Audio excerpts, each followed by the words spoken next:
Hey there, Crown Corner family, it's your host, Crown, back with another video filled with wild stories and unexpected twists. Whether you're a regular viewer or just dropping in, I'm glad you're here to join the fun.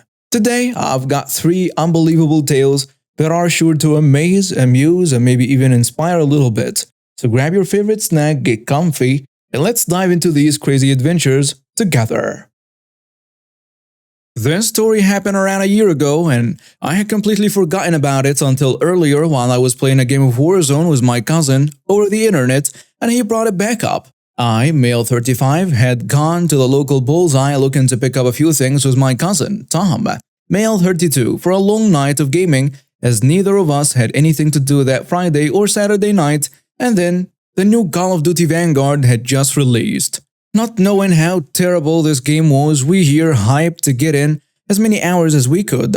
As I carried my basket with balls, Doritos, and the biggest bag of pizza rolls I've ever seen, I happened to notice a singular PS5 sitting behind the glass in electronics. Walking up to Tom, I asked if he was planning on getting it, and he wasn't interested. He already has a new Xbox. So it's fair. I sent Tom to fetch an employee so I can collect my overpriced prize.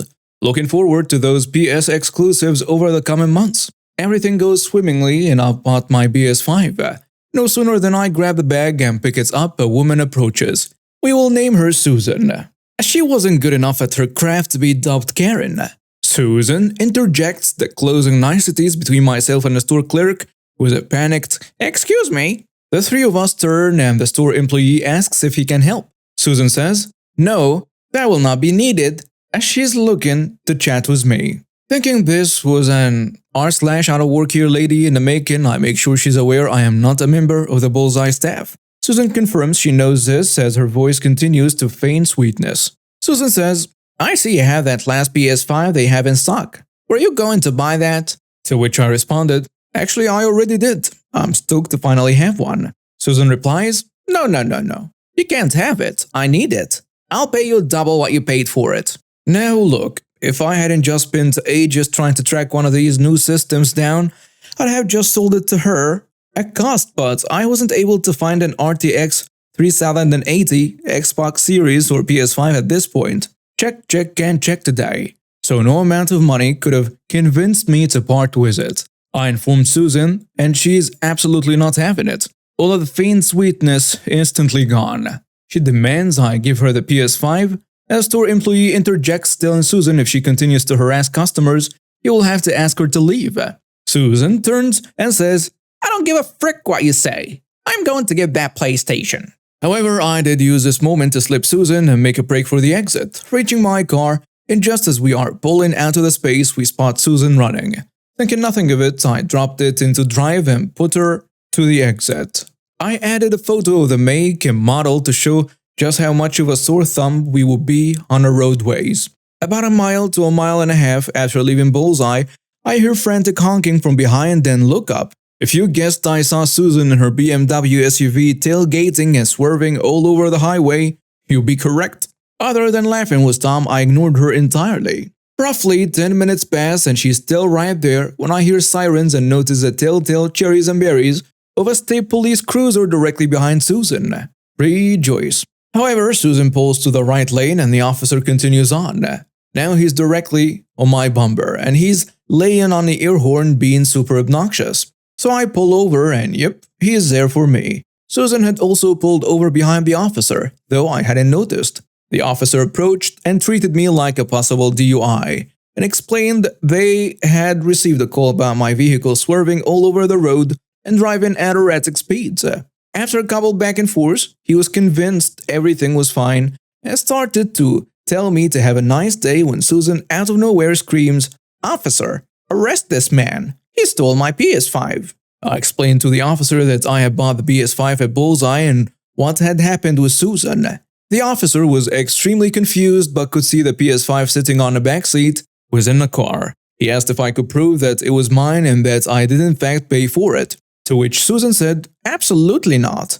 He knows I bought it, and he grabbed it in the parking lot. Thank God you're here, officer." So having worked retail many years ago, I knew that my card number would be on the receipt, so I opened with a, "Well, I also have the receipt if that helps." Which Susan, the dim-witted bird, she was immediately jumped on, stating that I had stolen that out of her hands too. This is where I proudly exclaimed that all receipts show the last 4 digits of the card used to purchase things, as well as the first initial and last name of the card holder. Susan continued to state, "Yeah, and my name is on it too." I pulled my driver's license, bank card, and receipt out, handing them to the officer. Everything matched. The officer hands them back, thanking me, and immediately turns to Susan, who is now screaming, "Well, aren't you going to arrest him for being drunk? He was all over the road."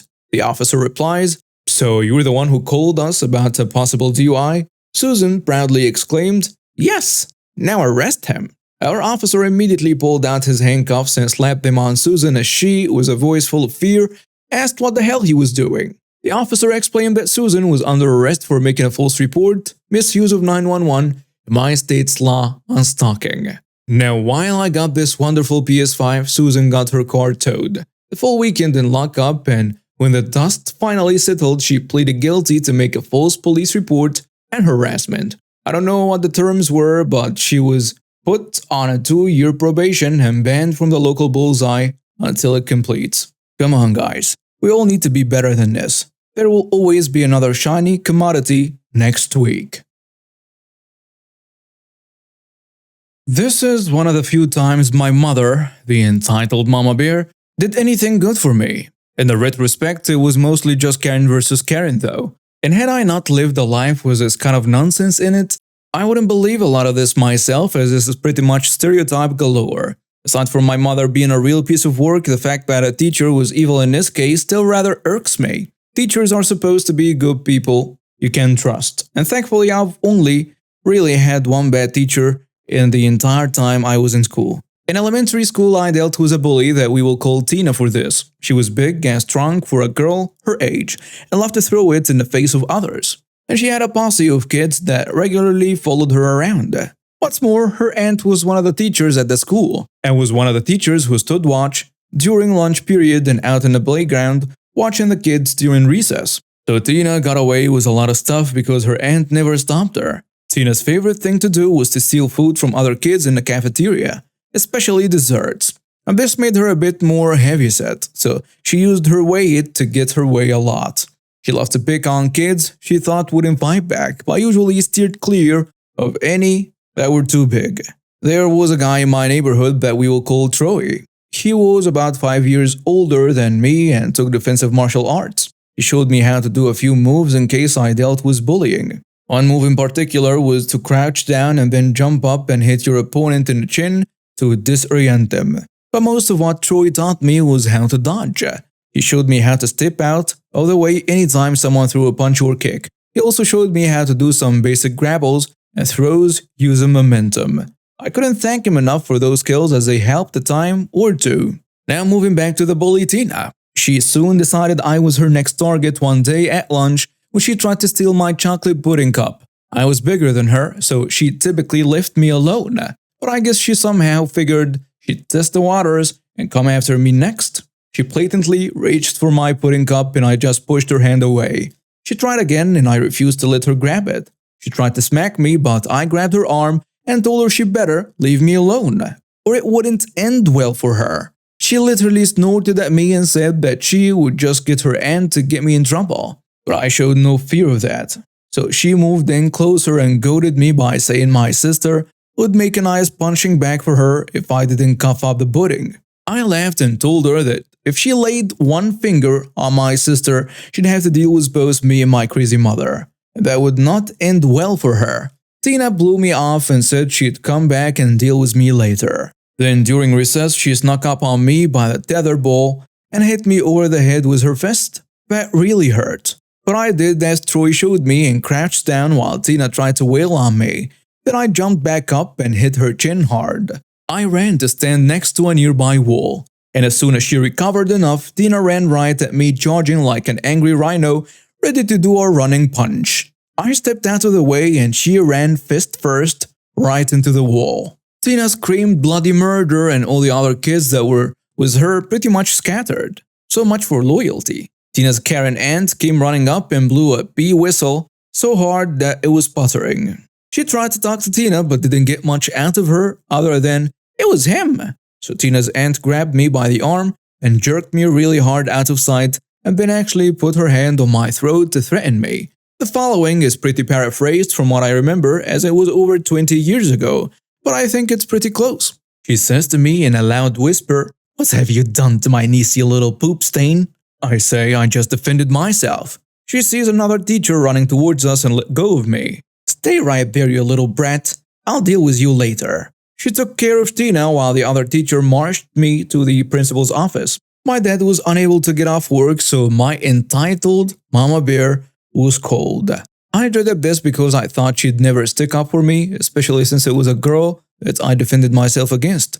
But then I had an idea that actually worked, though it was a gamble. As soon as the mama bear of mine walked into the office, she looked pissed, and the first thing she did was yell at me. She runs right to me, pointing a finger in my face. "You got in a fight with a girl? Don't you have any manners? Boys don't hit girls. It's wrong." I tried my gamble, but Mom, she tried to steal from me, she beat me up, and she said she'd beat up sis because I wouldn't let her take my food. What? She threatened my little princess? The office secretary shushed this pose, and I did my best to explain the full story of what happened to my mother before we were ushered by the principal into his office. Tina's aunt soon met us there with a look like she wanted to murder someone on her face. Tina's aunt points at me with rage. "This little brat broke Tina's hand.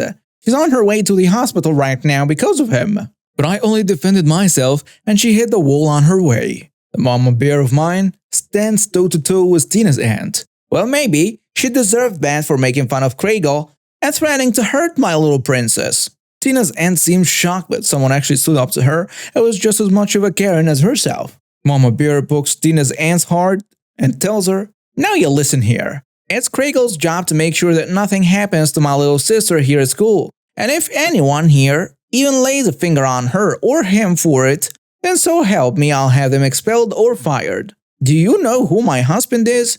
He owns XYZ company, and he has connections all over. You better back off." The principal says, "Everyone, calm down." No, I will not calm down till there is justice here. This witch grabbed my son's throat just because he defended himself. I want the cameras checked, and I want the police here right now. The principal looked like a ball of stress, and the entitled mama bear of mine pulled out her cell phone and said that either he would call the police or she would.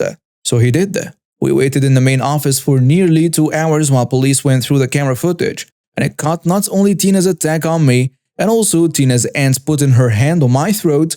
She was marched out in handcuffs with her head down.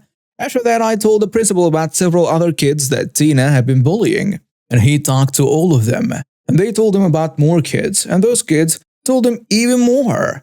By the following week, word around the school was Tina had been expelled, and from my parents, I was told that Tina's aunt was prosecuted for neglect and child abuse and was no longer allowed to work with children. I didn't see Tina again until we both ended up in the same high school, and we didn't recognize each other at first till Tina heard my name at lunch. She stood up and walked right out of the cafeteria when I introduced myself. After that, she steered clear of me, but she gave me nasty looks whenever we were in the same classroom together. I didn't care. By this point, I had no fear of her, and she knew it. I put on some decent muscle from all the odd jobs I did regularly, and I think I intimidate her a bit. She didn't try to bully anyone anymore either. There was no one left to protect her if she did, and she had very few friends. When I got my car at 16 though, I got to see her jaw drop as I drove away from school the first day I'd driven it there. I just gave her a wave and kept on going. By the following school year, she didn't come back, and I haven't seen her since. Edit, someone pointed out that Tina's posse didn't really help her out against me, and were hardly mentioned. Well, this is an excellent point. I didn't really elaborate before because this post was already so long. But Tina was a type that loved to be large and in charge in every way she could. She always wanted to make the first move and the last. So her posse mainly just followed her around and watched her or were lookouts for the other teachers while she beat up other kids. She didn't want other kids to have her back. She wanted them to follow her around like lost puppies and tell her what she wanted to hear. And like I said before, they scattered the moment I got her to break her hand on the wall. They later admitted they didn't like her at all, they were just afraid of her going after them too. All of them were pretty quick to throw her under the bus to the principal as well, and I think all of them got away with a 1-week suspension and a good amount of detention. But it's been a long time, so that might not be exact. Hey folks, quick pause on the stories. If you're enjoying the video, don't forget to hit that like button. It really helps the channel out. And if you're not subscribed yet, what are you waiting for? Join the K-Korner family to catch all our future videos. Also, I love hearing from you, so drop a comment below and share your thoughts on today's stories. Alright, let's jump back into the action. So this started some time back. I got fired from my job due to an injury and had to be hospitalized for a significant time. In my contract, it stated that if I had more than X amount of sick days in a 12-month period, I could get my contract terminated with 1 month's notice. So that happened, and of course I contacted my union. They told me it was a legal termination, but they asked about a specific part of my contract, which was about my commission. Turns out I've missed out on some special commission during my employment and totally missed it when I read my contract when I got employed. Can't really get closer to which kind of commission due to my anonymity. My union advised me to contact the boss, show him the part of my contract, and proof of the missing commission and try to get a settlement. I was looking for what is equivalent to 3,000 euros. I went to see my boss and started with a nice chat. After about 10 minutes, I brought up the issue and showed him my contract and showed him that I've never gotten the commission stated in the contract. My boss told me straight up to contact his lawyer and that we were done talking and told me to leave. Cue malicious compliance. I went home, looked every paycheck through and set up a meeting with a lawyer. We found a lot of small mistakes on my paychecks and summed it all up.